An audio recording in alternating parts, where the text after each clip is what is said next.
So I wanted to continue fighting the enemy. I know last time I talked about the armor of God and how, and we also talked about it. Barch Ministries. I'll put a link to that to one of my best friends.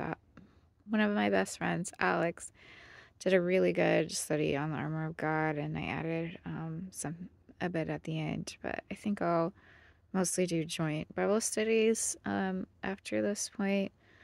But and I'll leave a link to that in the description. But um, in continuation for fighting the enemy, I know my phone cuts off because I have like too many cat videos and pictures and different things on my phone, and I don't have a lot of storage, so I have to delete things before I can add more. I I think that being strong in the Lord and the power of His might, linking that with keep your heart with all diligence is important because why do you put on the armor of God? What are you protecting? It's your heart and Jesus in your heart and it's your mind. And so that's why the Bible says to cast down imaginations and every high thing that exalteth itself against the knowledge of God and bringing into captivity every thought to Christ. So, and that involves knowing your heart. If the Bible says keep your heart, you've got to know, like, this thing or person is rubbing me the wrong way, and why, God? Or, there's a spirit that's rubbing me the wrong way. What's going on? Like, I can sense uncleanness. Now I'm feeling choked. What's going on? This is good for me. This is bad for me. You have to make those decisions left and right so that, you're not brought into where you can't rejoice, because the Bible says rejoice in the Lord always. And again, I say rejoice.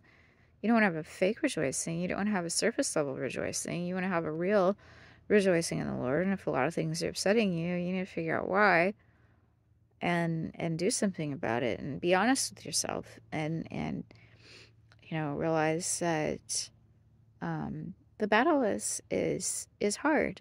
It's not just, oh, I'm upset, I'm gonna do this thing over here, I'm gonna watch a movie to make myself feel better. Like, that is not gonna solve your problem. That's a surface level answer. Like, you need to find the real answers for your heart, not just, well, I remember before I got saved, like, I was upset over just like a heartbreak, and my friend was like, well, take yourself for a walk. Okay, like, that's an answer a non-Christian will give another non-Christian, because I wasn't saved yet. Go for a walk. Yeah, look at the sun. It'll make you happy. It's a surface level stuff. Yeah, you can feel a little happier. And those are the only answers that really non-Christians will give non-Christians. But if you want a deep solution, it's not going to just be go for a walk. It's going to be to have prayer time with God, lay your problem at Christ's feet. I feel like this entire life, while we're on the earth, is practice for what we're actually going to do in heaven, which is laying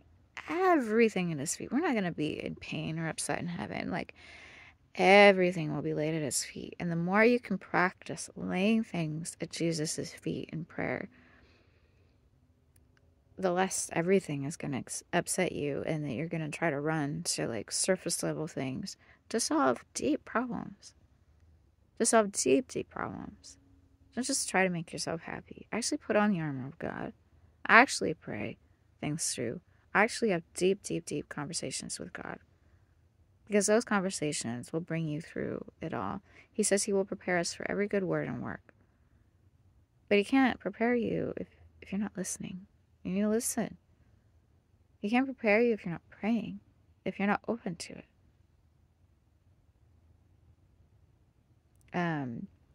I was talking a bit about how I went to church.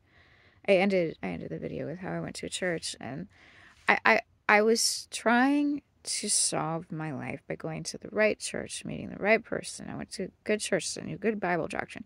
Looks fine on paper, but was I focused on this? Wasn't.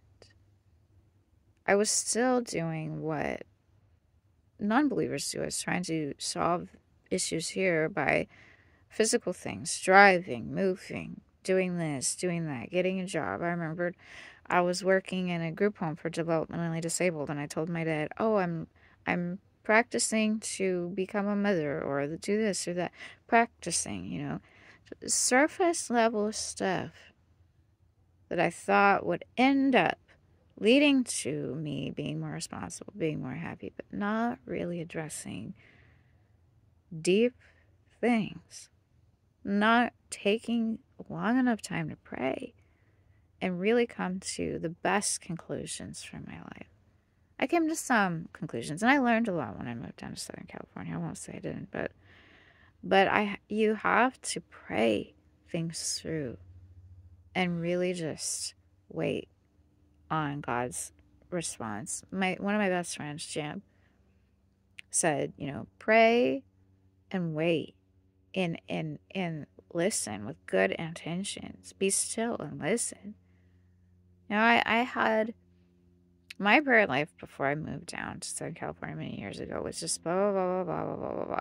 But I did not just sit and listen and wait, which it irritates me now because I wish I had.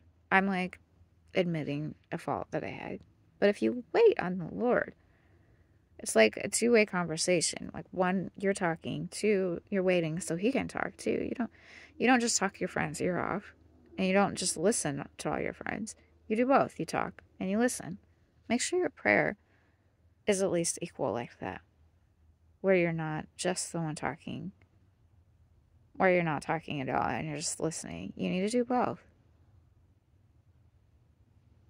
That's all I have to say. Fight the enemy. I'll put the link for a good armor video in the description.